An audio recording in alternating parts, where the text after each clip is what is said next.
गजेंद्र अपने परिवार के साथ रहता था,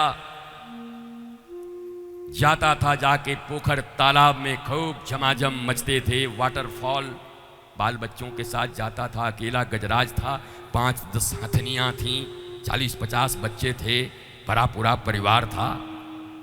खूब खेल करता, आनंद करता, मस्ती करता, दिन आराम से कट रहे थे। एक दिन गया और एक ग्राह ने गजराज के पांव पकड़ लिए। जल में रहने वाले जीव जल में ज्यादा बलशाली होते हैं, स्थल में रहने वाले स्थल में बलशाली होते हैं। अगर भूमि पे पकड़ा होता तो गजराज शायद पटक दिया होता, लेकिन जल में मगर का बल बहुत ज्यादा होता है, खींच दिया।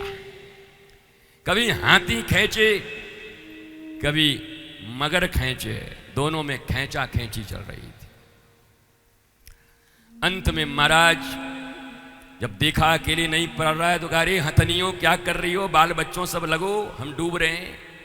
तो सबने बल लगाया, लेकिन उसके बाद भी जब खिंचाई जाने लगा तो हथनियों ने कहा, हमको दुख तो बहुत है, पर बच्चों को पालने के लिए हमको तो जिंदा रहना पड़ेगा, आपका क्रियाक्रम कर देंगे, आप चले जाइए।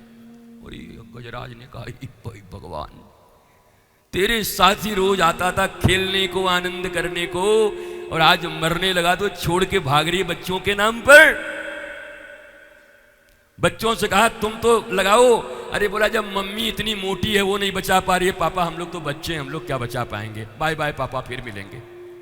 और ये बड़ा कमाल आदमी है यार, तुम लोगों के लिए मैंने क्या नहीं किया, मुझे मगर ले जा रहा है, बचाओ। काल रूपी जब मगर पकड़ता है ना, वैसे खींचतान तो 40 साल के बाद शुरू हो जाती है। पहली बार जब बाल पकी तो समझ लो मगर ने पकड़ लिया है, खींच दिया है। तो तुम भी कमो गोदरेज की डाई लगा करके आईने के सामने खड़े हो गए भैया, ऐसे करके, बड़ी बड़ी अच्छी बात है। फिर थोड़ा आंखों में लग गया -1 का, तो तुमने लेंस फिट करवा लिया, 32 ही निकल गए तो नकली दांत लगवा लिए और चने चबा रहे हैं। पर उस दिन क्या करोगे जिस दिन आंत काम करना बंद कर देगा, दांत क्या करेगा, आंत ही जवाब दे देगा, पानी भी नहीं बचेगी। मृत्यु खबर देती है, काल खबर देता है, पर जीव बेखबर रहता है, छुपाता है अपनी मौत को, छुपाता है ग्राह से पकड़ा गया है, कभी बाल रंग के, कभी चाल बना के, कभी मकान बना के, सोचता है अमर हूं। मिस्त्री को कहता है कम से कम 200 साल चलना चाहिए, अरे तू तो 2 साल में निकलने वाला है भाई।